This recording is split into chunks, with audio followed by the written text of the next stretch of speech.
that happens. It's not uncommon that it happens that way.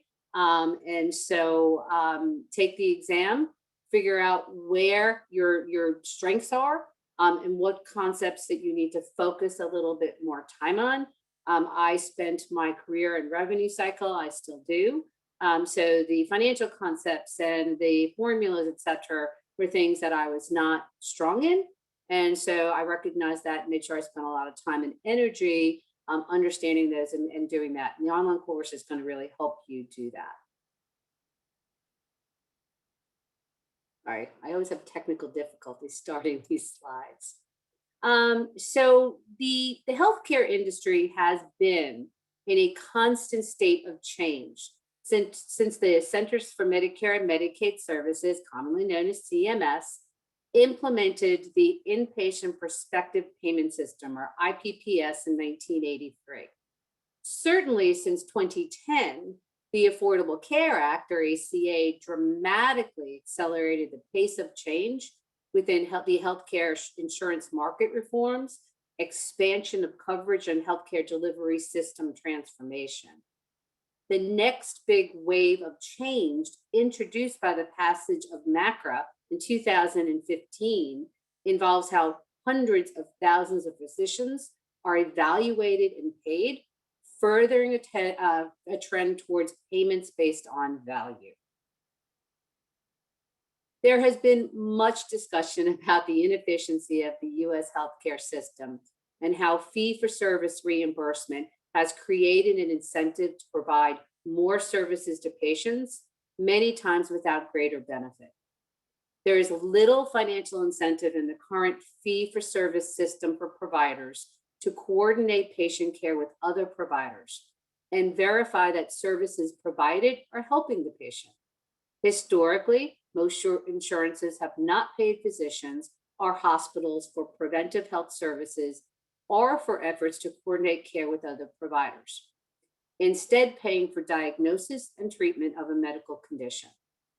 The Patient Protection and Affordable Care Act, again also known as ACA, changed this landscape, and the focus has continued to shift from volume to value. As discussed in previous courses, capitation has had some success in reducing the incentives for fee-for-service reimbursement and encouraging providers to maximize efficiency in healthcare service delivery. Depending on who controls the capitated payment on the provider side, capitation may not provide incentive for providers to coordinate care decisions with other caregivers. Instead, capitation can create an incentive to limit care to only those services needed to address a current illness or injury. Neither capitation nor fee-for-service care offers much incentive for providers to devote resources to preventive healthcare services to keep patients healthy, despite the fact that preventive care is more cost efficient for their healthcare system overall. In addition, potential risk to providers if they accept capitation is a potential loss from increase in service utilization. So key concept slides. So let's talk about some of the questions you'll have, right? Polling question here. XYZ has a current contract that is a percentage of charges, but is expiring soon. What is a potential risk if they go to a capitation agreement?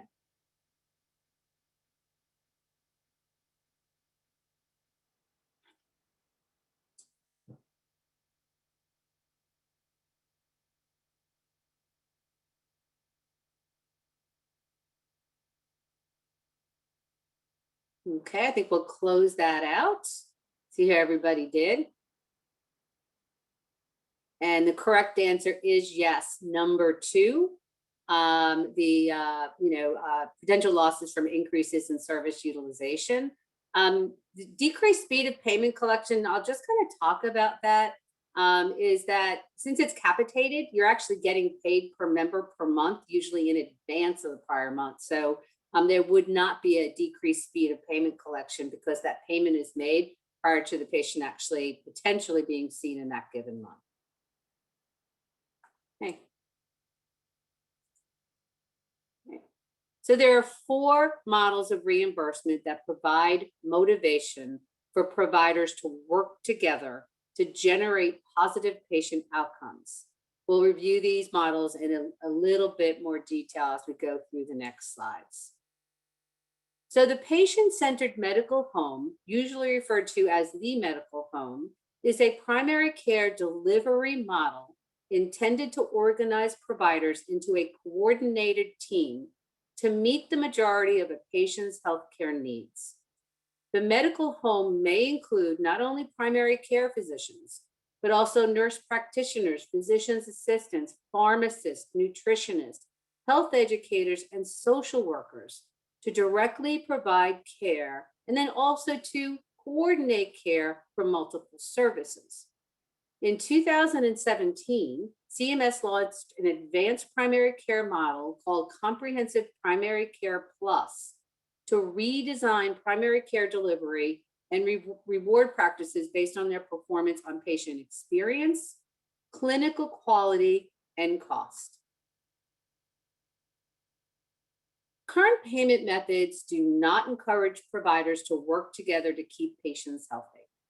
The ACA has called for providers to organize in entities called ACOs as a way to change that paradigm. An ACO is a network of healthcare providers that may include physicians, hospitals, and other providers such as nursing homes or retail pharmacies, organized together to share financial and clinical responsibility for the care of a group of patients. An ACO makes the provider group accountable for the health of the patients under their care and creates financial incentives for providers to share data and avoid unnecessary tests or procedures. They have quality targets that include providing preventive services to patients and monitoring patients' health. The ACO model compensates providers who keep patients healthy and keep total patient care costs lower. Under the ACO model, the total costs incurred for patients covered by the ACO are tallied at the end of the year, and incentives can be paid to providers for keeping the overall cost of care to a patient population below targeted levels. A challenge with the ACO model arises with the fact that unlike a capitation arrangement or an HMO, the patient is free to seek care from providers not in the ACO. It can be difficult for an ACO to manage costs incurred from providers outside of the ACO while being held accountable for the costs and the quality outcomes of care rendered by non-ACO providers. Penalties may have to be paid if cost and quality performance do not meet established targets. Investments in resources to coordinate care and proactively manage the cost of care is needed. Examples of such investments include hiring additional staff, such as nurse care managers and data analysts, purchasing electronic medical records technology so all of the care providers can actually communicate effectively using that EMR. And if it does not generate income above the cost of such investments, the ACO could realize financial losses in addition to losses from the cost of care or penalties for missing quality benchmarks. So, key concept slide, polling question here. ABC Medical Center is interested in forming an accountable care organization with the Medicare program. Which of the following would be a priority for ABC Medical Center in forming a Medicare ACO?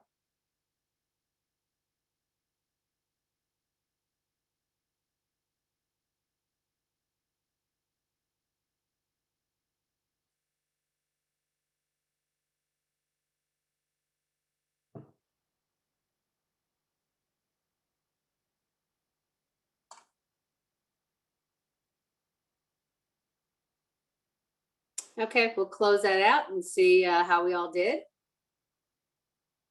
Okay, The correct answer is actually the first one, develop information systems.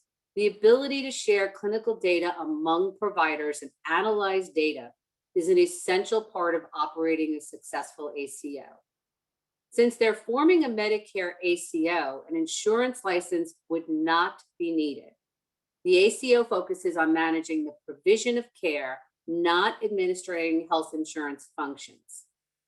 In order for an ACO to be successful, it must control cost and maintain quality. Not all providers in the community may be able to work within the goals of the ACA. So contracting with all available providers is not correct.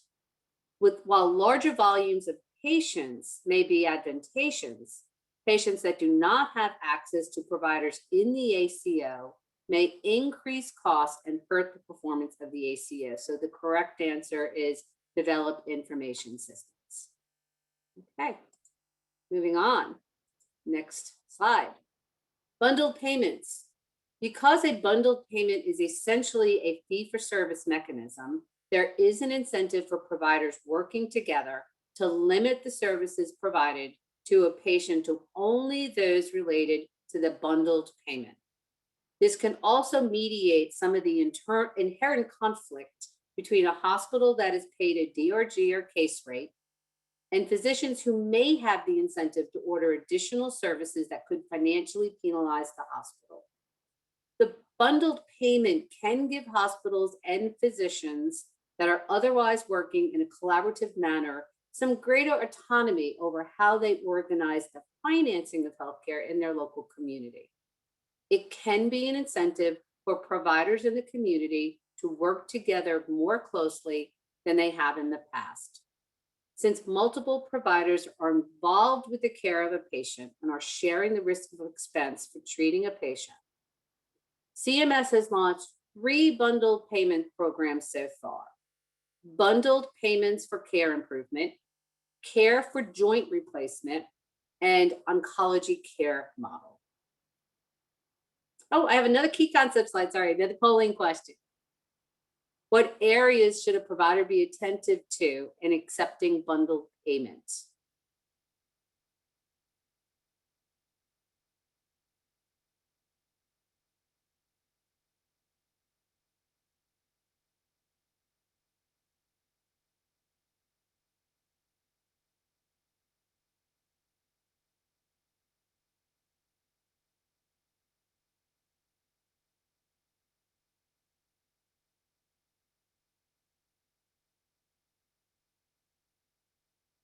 Okay, let's see.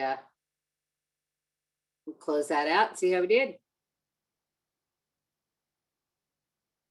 85% of you got it right. So the correct answer is D. So why is A not correct? The bundle payment provides a flat amount to be divided among multiple providers to cover all services to a patient for a fixed period of time. Increasing charges will not necessarily help a provider and will in fact hurt other providers participating in the bundled payment. While understanding past denials might help with the recovery of funds from past services, and we should be doing it, it will not impact operations under a bundled payment model. Instead, understanding how to fairly allocate the payment among providers will be a higher priority. All right, moving on. Okay. The Medicare Access and CHIP Reauthorization Act, or MACRA, again, we have more mnemonics in this industry than any I've ever seen, is a law that reformed the Medicare payment system. MACRA repealed the SGR formula used to update the physician fee schedule and replaced it with a value-based payment system. They streamlined it with a new merit-based incentive payment system and allotted bonus payments for participation in eligible alternative payment models. MIPS adjusts Part B physician payments as much as 4% up or down in 2019 rising to 9% in 2022, and based on 4 categories of payment: quality, improvement activities, advancing care information, and cost. Providers participating in advanced APMSs, such as a patient-centered medical home, the CPC program, and MSSP Track 2 or 3 ACO, or next generation CO, are exempted from MIP reporting. The APMS pay a 5% annual incentive program from 2019 to 2024 and is tied to the percentage of patients a provider sees. Overall, the medical home, ACO, bundled payment models, and quality payment programs all create a situation where providers must work together to generate positive patient outcomes. Also, such payment mechanisms reduce the incentive for providers to increase the volume of services and instead also take into account the quality of services and the overall value delivered for the price paid. The models continue to evolve, but share one key common element: the need for all parties to have a clear and detailed understanding of financial and clinical data to deliver efficient, high-quality care. In the next section of this course, we're going to analyze the concept of analyzing and understanding this data. Here we go, another key concept slide. Polling question.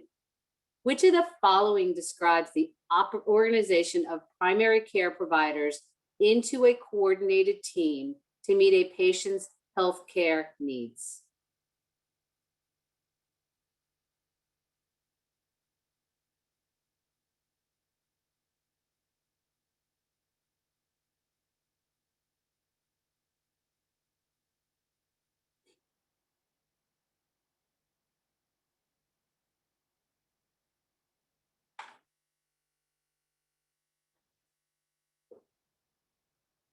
Okay, I'll close that out. I'm hoping that most of you got that correct. Medical home is correct. A medical home is a team-based delivery model led by a physician that is intended to provide comprehensive medical care to patients with the goal of maximizing health outcomes and reducing overall costs. Capitation is a method of reimbursement in which a provider accepts a per month payment from a payer. Fee for service is a payment model where services are reimbursed based on services rendered. So there is no coordination of care in that respect. And then bundled payment is defined as the fixed reimbursement for services to a healthcare provider for clinically defined episodes of care. As we mentioned, Medicare has an oncology care bundled payment model, and they also have a joint replacement model as well. So the correct answer is medical home to coordinate those cares. Okay, and on to the next slide.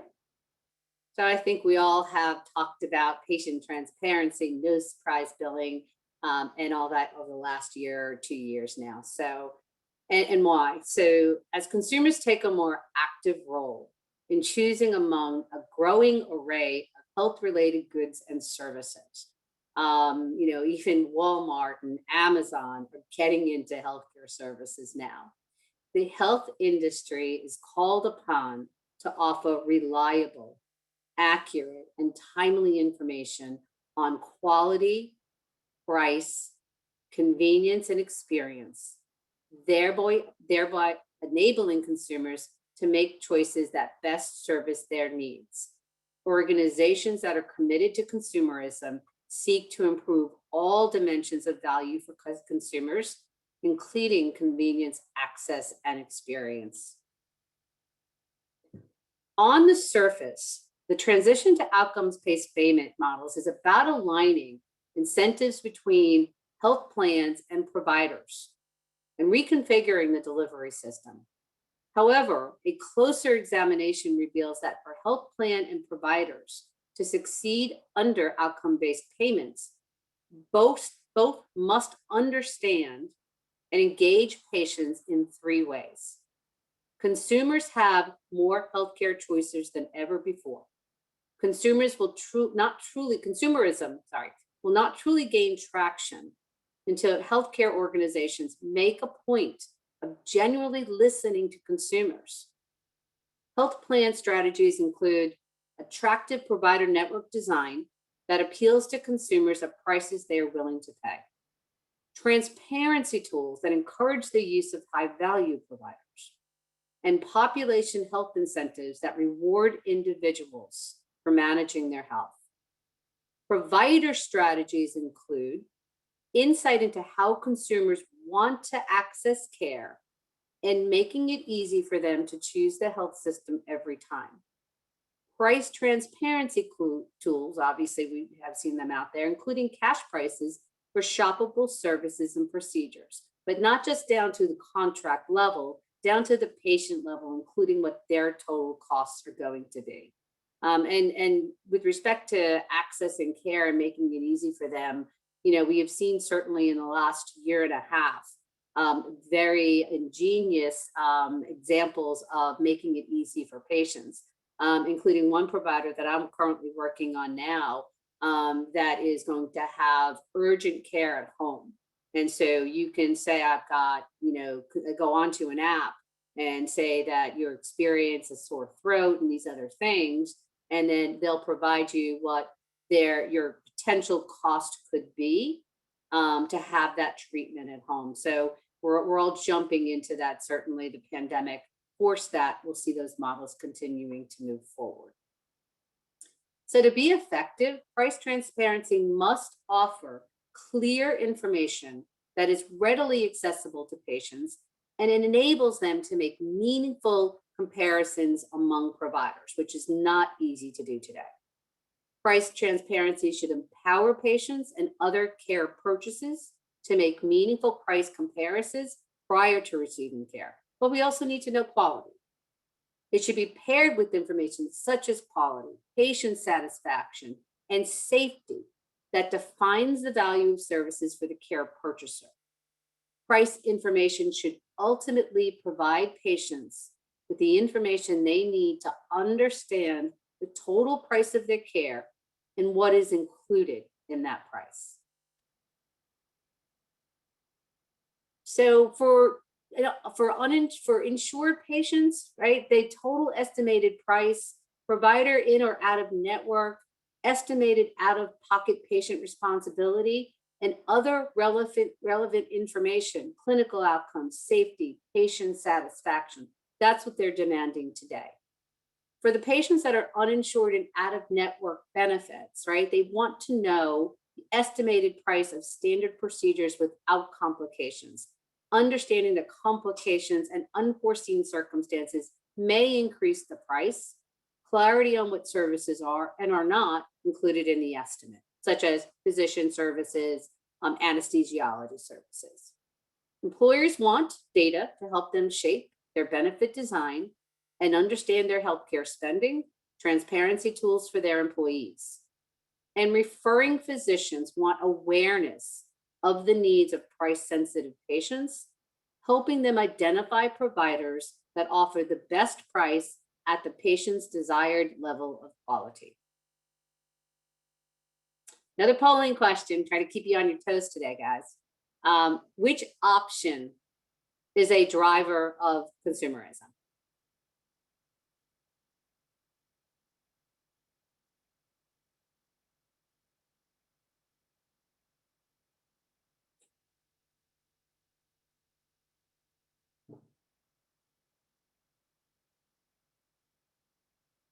All right, we'll close that out in the interest of time. Maybe we'll give you some time back today. I'm hoping that most of you got it right. Absolutely, all of the above are drivers of consumerism in healthcare. Okay. We'll move on to the next slide. Go. BA and BI, business analytics, business intelligence, and healthcare. So the new business models described in this course call for organizations to have a solid understanding of costs and utilization of healthcare resources. Since the new payment methods include penalties for adverse patient care events, such as unplanned readmissions or wasteful use of diagnostic testing, organizations cannot manage to these new performance measures unless they have an understanding of their frequency and underlying causes. So business intelligence, or BI, is a process by which data available in the organization is analyzed and converted into information usable by decision makers. Business analytics, or BA, are the software tools used to capture, store, and sort data. There is a very fine line of difference between BA and BI, and this is just the same as the difference between data and information. And indeed, too, financial and clinical professionals traditionally have viewed each other's roles as separate and distinct. In today's healthcare industry, however, finance and clinical professionals must collaborate to understand information produced by the business intelligence function and guide management on the best course of action. There are three components of implementing business intelligence. A critical first step in implementing a business intelligence function is to have a basic data strategy that includes agreement on what data is gathered, what is measured, and a process to protect the accuracy of such data. Once the foundation of data gathering is established, management must decide on what metrics will be monitored. In order for information from BI to be useful, it must be available to decision makers in time for them to take action on it. And then a final critical element in BI, particularly in healthcare, is a process by which the integrity of the data is maintained. Not only is this important in the accurate reporting of clinical data, which could influence patient care, but is essential when evaluating the cost of care under fixed or prospective payment methodologies. As healthcare information systems become more sophisticated, the amount of data available is increasing rapidly. Business intelligence personnel must closely monitor data accuracy, implement data integrity checks, and work with clinical and administrative system users to address user errors that could compromise data quality. Oh, here we go, another key concept slide. Polling question. What items should a CFO consider as they begin to implement a business intelligence function?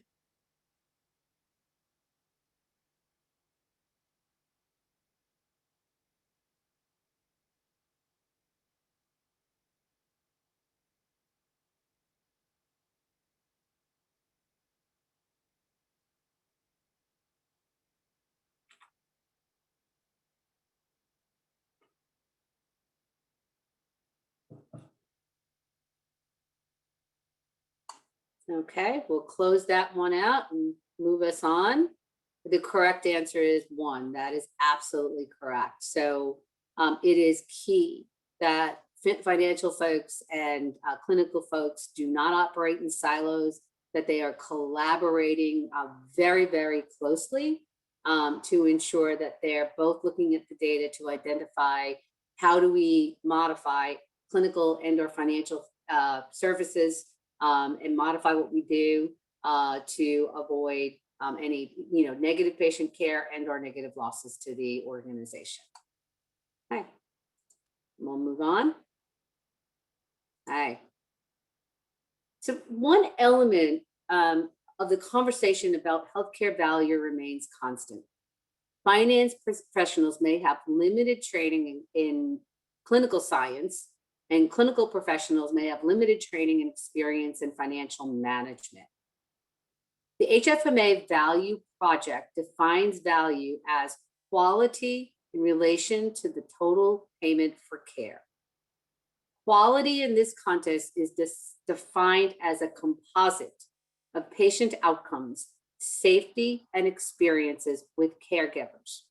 On the other hand, cost in this definition of value is the amount paid by all purchases of healthcare, including the insurer and the patient. In this sense, the partnership between clinicians and finance is essential, since clinical professionals have greater insight on the quality elements of value, while finance has understanding of payments and access to analytical tools and data. Essential elements of this cooperative relationship between clinical and financial staff includes a common set of objectives, agreement on communication strategies, and a sense of trust and transparency between the two disciplines. Since the strategic plan for a healthcare business usually has input from multiple stakeholders, including finance and clinical staff, there is at least a basic understanding of organizational goals between finance and clinical staff. The greater difficulty in adopting the common set of objectives is in the perception of finance and clinical staff. The linkage between strategic objectives and their achievement may look different from the finance or clinical perspectives. Clinicians may view organizational success very differently than finance and not consider the financial implications of clinical decisions. I'm sure many of us have experienced that, and it could be right? Finance may adopt a very focused view on cost and revenue and not consider the impact of such decisions on clinical outcomes. So applying some financial context to such a decision would assist clinicians in further defining patient care needs while addressing the limitations on resources available to the business.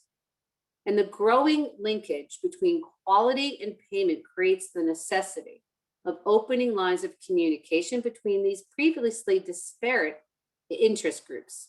Finance can lead this effort through provision of credible data from the business intelligence function that documents efficiency and outcomes. It is essential that any such data sharing be done in an objective and constructive fashion. The most important thing to keep in mind while fostering collaboration between finance and clinicians is an understanding of what's in it for me from both perspectives. Collaboration between clinical staff and finance is not the only opportunity for partnerships. Payers and providers are also finding value in aligning with each other to improve financial results and patient care. These partnerships can be in the form of an integrated health system where the health plan and providers operate under common ownership, or can be as simple as a contractual affiliation. It can be especially valuable to present data on outcomes that may impact reimbursement, such as those listed on the slide. Clinicians can offer guidance in refining how these metrics are tracked. Finance professionals must be open to critique and refinement of their reporting, particularly if they do not have a full understanding of the clinical data they use and present. So another key concept slide. What changes would a provider need to embrace to start focusing on value-based payments?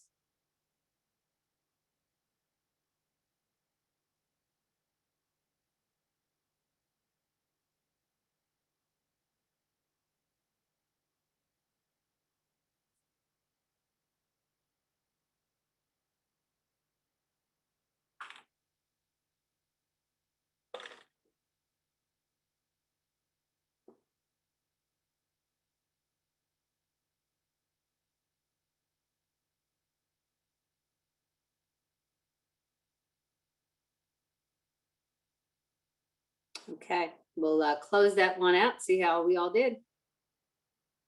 Okay, the correct answer is B. You got it all right. Just to clarify, why is A incorrect? This strategy does nothing to address patient outcomes or satisfaction, which are elements of quality. Instead, it aims to diversify existing reimbursements, which may not be sustainable. While increased emphasis on lowering labor costs can make healthcare services more affordable, Doing so without attention to quality outcomes will threaten a provider's ability to demonstrate value for its services. And then on the last one, the strategy addresses only half of the definition of value in healthcare. However, the provider must also demonstrate it can provide high quality patient outcomes at low costs. Okay, job. Right. An area of future healthcare management that will truly rely on the collaboration between finance and clinical disciplines is that of population health. Managing population health entails a group of providers and a health plan collaborating to improve performance on measures of overall health, such as hypertension or diabetes or cancer screening for a specific group of patients. In the past, health plans have had the overall goal of improving population health. However, these goals, which include reducing payments for diagnostic and treatment services that make up the income for physicians and hospitals, are in conflict. A population health initiative can help better align the interest of physicians, hospitals, and health plans. Most of the challenges in population health management arise from the management of chronic conditions and in the coordination of care between different providers taking care of the same patient. This can result in a fairly complicated relationship among physicians, hospitals, and health plans. Population health requires more than just collaboration between finance and clinical professionals in the analysis of data. Their cooperation should also extend into decisions on how and what data gets reported to frontline caregivers and to executives, because those reporting needs are different, but also in determining the makeup of a network of caregivers, therapists, pharmacists, clinics, specialty providers, social workers, needed to meet the healthcare needs of an assigned population. For example, when I was at University of Maryland, they identified that a small portion, I can't remember the numbers, but it was about less than 20% of our patient population accounted for almost 70% of our utilization. And by managing them differently and maintaining, constant, even when they were discharged from the hospital, the relationship didn't stop when they were discharged to the hospital. We made sure they continued to maintain it. They were getting their meds, they were getting the care they needed. They had social services and support so that they stayed in line with taking care of their diabetes or their hypertension and reduced the number of readmissions and utilization of high cost services. That's an example of how you use population health to try to really address your patient population and keeping them healthy. So here are some examples of pop health issues, however, from both payer and provider perspective. Population health management also requires finance and clinical professionals to collaborate on determining what data is needed and what data is reported to frontline caregivers and executives. They must collaborate in determining the network of caregivers needed to meet the healthcare needs of an assigned population. There must also be a strategy to monitor resource use of high-risk members to identify adverse trends and intervene with corrective action before patients needs an expensive hospitalization like we attempted to do at University of Maryland. In addition, there must be an investment in data management systems and communication tools to allow all involved caregivers access to the latest information on a patient. So I think it's very clear the healthcare industry is undergoing a rapid change in its basic business model, moving from a value-based emphasis to one of demonstrated value. The past skills for success for a healthcare manager that included identifying ways to increase volumes of services and prices for such services are now of lesser value. Instead, success skills in today's healthcare industry now include skills in working cooperatively with multiple disciplines in the field and in understanding that business success is less related to cost cutting and more to optimizing costs that are incurred. It is less about numbers alone and more about the context in which those numbers are viewed. The successful healthcare manager must think not only about numbers, but also about causes and solutions. And I think this is one last key concept slide, and then we're almost done. Population health can be best defined as, I'll give you all a second to answer that.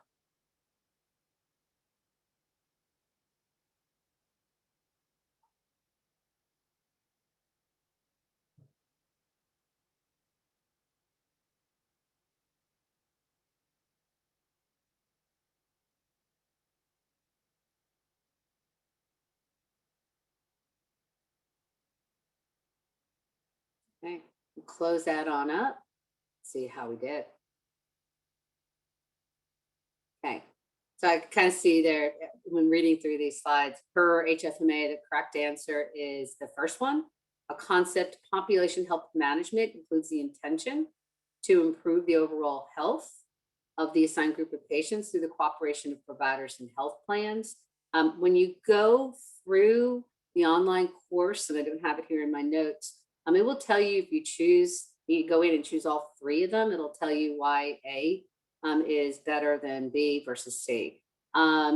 This is where I would say really read the verbiage, because sometimes one little word can change what the answer is. So as you go through the training, certainly, go through it and go through and figure out why. The other thing that I will say is that we have in the past, as an industry, as HFMA, questioned things that we thought that the answer is different. So, and we can certainly challenge HFMA to review it, maybe change the verbiage. I will give you some insight. The Board of Examiners is charged with looking at the statistical answers and how people are answering them, and making sure that they're not making it too difficult, but also making it not too easy either. So we want to make sure that the integrity of the certification is somebody really knows the concept. So just want to point that out there, that sometimes just one word changes the answer. So moving on. So, and then again, just what you'll be able to do is, summarize, reimburse healthcare providers, identify the use of BI and BA concepts, look and understand the new models of collaboration, and really be able to answer anything about pop health. So with that, we've got about 14 more minutes. I will open it up for any questions. I don't know if we have anything in the chat.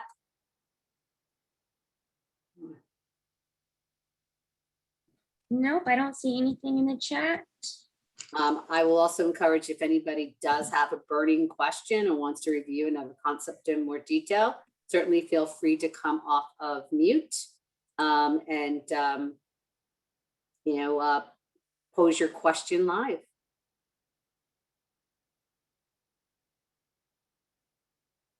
Okay.